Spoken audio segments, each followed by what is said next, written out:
Bonjour, nous continuons donc après ces observations et cette intéressante réflexion entre l'importance du milieu intérieur et la responsabilité que nous avons de nous occuper de notre milieu intérieur autant que du milieu extérieur, notamment pour se prémunir des maladies, et autant les microbes extérieurs, donc exogènes, ont leur importance, ils existent bien, mais l'importance du milieu intérieur avec des microbes endogènes est encore plus importante. Alors, y compris pour ce milieu intérieur, l'importance de notre alimentation. De la même façon pour les aliments, que ce soit des aliments animaux ou végétaux qui entrent dans notre corps, le milieu intérieur et les microbes endogènes à ces aliments est lui aussi important, d'autant plus que nous allons les ingérer et en remplir notre milieu intérieur encore une fois. D'où l'importance aussi de connaître donc les lois naturelles de ces équilibres, de ces écosystèmes, de la façon dont notre corps s'équilibre avec tous ces éléments, et s'il manque des éléments, les déséquilibres que ça engendre, qui font le lit du développement des microbes endogènes, qui encore en conséquence et en ricochet font que les microbes exogènes ont prise. Les microbes exogènes n'ont pas de prise sur un corps humain en équilibre à l'intérieur. Dans cette logique, on continue donc avec cet exposé du docteur Yves Cousigou, bien sûr, qui nous dit tout simplement, en tout bon sens, avec beaucoup de bon sens, il faut redonner à l'être humain la responsabilité de sa santé et celle de sa descendance. Toutes les créatures dépendent de l'ordre naturel et sont protégées si elles se soumettent à ces lois régissant les milieux extérieurs et intérieurs. L'espoir de l'orgueil humain de rejeter cette dépendance est vain. Les faits scientifiques les plus certains démontrent que la doctrine maléfique de l'immunité vaccinale, voir cet article paru en juillet 1957 donc dans le magazine La Vie claire, écrit par le docteur Yves Cousigou lui-même, la doctrine maléfique de l'immunité vaccinale est absolument fausse et de toute façon inapplicable sur le plan collectif, puisqu'il n'existe pas d'êtres humains égaux physiologiquement ni réactionnellement devant les infections naturelles ou vaccinales, et que l'individualité humaine ne ressemble pas physiologiquement à elle-même dans les divers moments de son existence temporelle. Tous les êtres, petits et grands, subissent au cours du fonctionnement de leur appareil vivant spécifique pour chacun d'entre eux l'influence peu connue des forces microcosmiques et macrocosmiques. Notre corps lui-même n'est pas un édifice stable, et des savants ont démontré, grâce à des matières radioactives intimement mélangées à la nourriture, que tout homme, comme tout être, est complètement reconstruit, y compris les cellules osseuses, en 12 mois environ. Tout ceci permet de comprendre l'importance du courant alimentaire qui transite et nourrit les trillions de cellules de notre forme corporelle, et aussi les relations intenses qui unissent l'équilibre naturel de la terre, de la mer et de l'air nourricier à la santé des plantes, des animaux et des êtres humains. Tout être humain doit s'efforcer de maintenir ou d'obtenir l'harmonie physiologique dans l'organisme dont il a hérité. Mais pour rendre cela possible, il faut changer radicalement les bases de la médecine et de la sociologie actuelle et respecter la méthode expérimentale préconisée par Claude Bernard, dont le déterminisme exclut le fatalisme, mais n'exclut pas la liberté. Il faut rétablir la notion d'une responsabilité permanente de l'homme vis-à-vis de sa santé et de celle de ses descendants, en opposition avec cette irresponsabilité vers laquelle tend à l'incliner le pasteurisme et en opposition avec cette notion sénile de la sécurité en tout qui semble exclure le devoir de se perfectionner et de se corriger moralement et physiquement.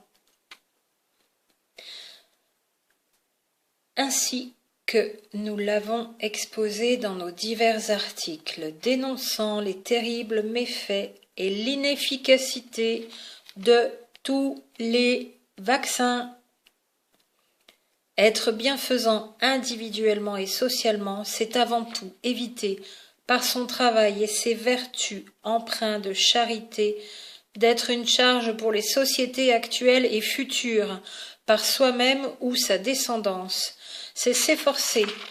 d'entretenir et d'améliorer sa santé en suivant les lois de la vie saine. C'est ne pas oublier que souvent, selon l'aphorisme du professeur Pidou,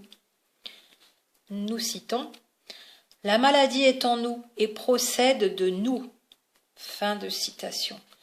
Et cela, parfois de notre faute, de celle de notre ascendance, d'où provient notre édifice cellulaire et microbien, ou de celle de notre milieu social ambiant. C'est ne pas oublier que les microbes endogènes ou exogènes germent de préférence sur les terrains organiques à physiologie perturbée, par une cause héréditaire, individuelle, traumatique, sociale. Donc entre parenthèses, ici sont cités les engrais chimiques, l'air pollué, la vaccination obligatoire, la démoralisation et dépersonnalisation par les toxines publicitaires, entre guillemets, diffusées par l'enseignement et les moyens audiovisuels non basés sur le respect de la vérité, etc., etc. Petite parenthèse, ô combien déjà dans les années 1950 et jusque dans les années 1990 où il a écrit tous ses exposés, toutes ses observations en reprenant les travaux des précédents et en y mettant sa propre réflexion, ô combien ces exposés du docteur Yves Cousigou sont d'actualité et que l'être humain avec les vaccinations, la seringue magique qui serait censé lui éviter tous les affres de toutes les maladies existantes et à venir,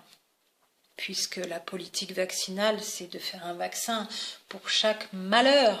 de maladie qui existe, ô combien les êtres humains sont aujourd'hui toujours et encore déresponsabilisés quant à leur propre santé et quant à l'impact des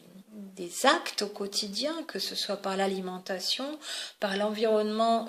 dans lequel ils vivent et auquel ils concourent, pollué ou non pollué,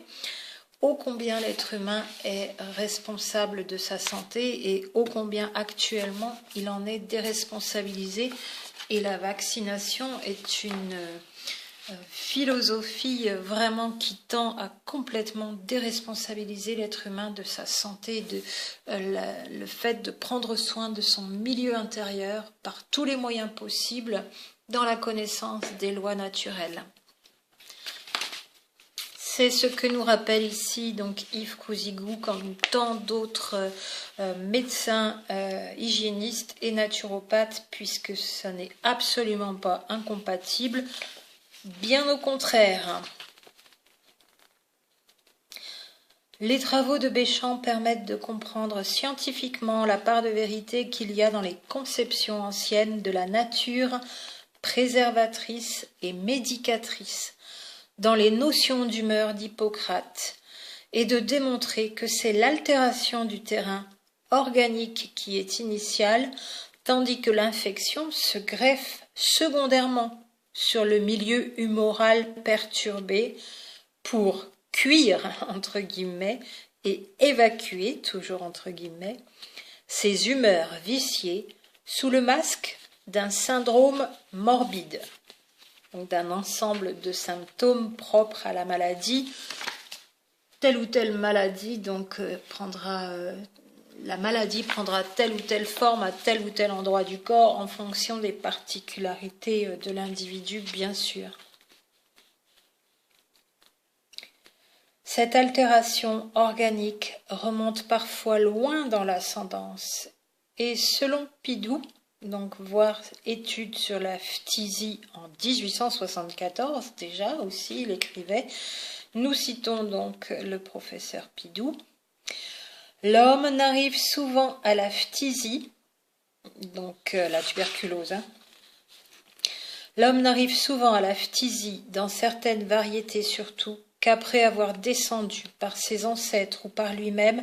l'échelle de plusieurs maladies constitutionnelles dégénérées,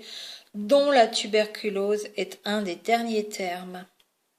La phtisie n'est pas une maladie qui commence, mais une maladie qui finit. La phtisie est l'égout collecteur des diathèses. Fin de citation selon Pidou. Beau, Pascaud, Lafon, Brunon et d'autres auteurs émettent une opinion comparable, et tout ce qui vient d'être dit pour la tuberculose peut se répéter pour le cancer, pour les diverses infections endogènes et même pour certaines infections exogènes, l'altération du terrain étant primordiale. Un rappel de grand intérêt que se reposer sur une thérapie extérieure sans prendre soin de l'intérieur est vain pour se prémunir de toutes les maladies. À très bientôt pour la suite.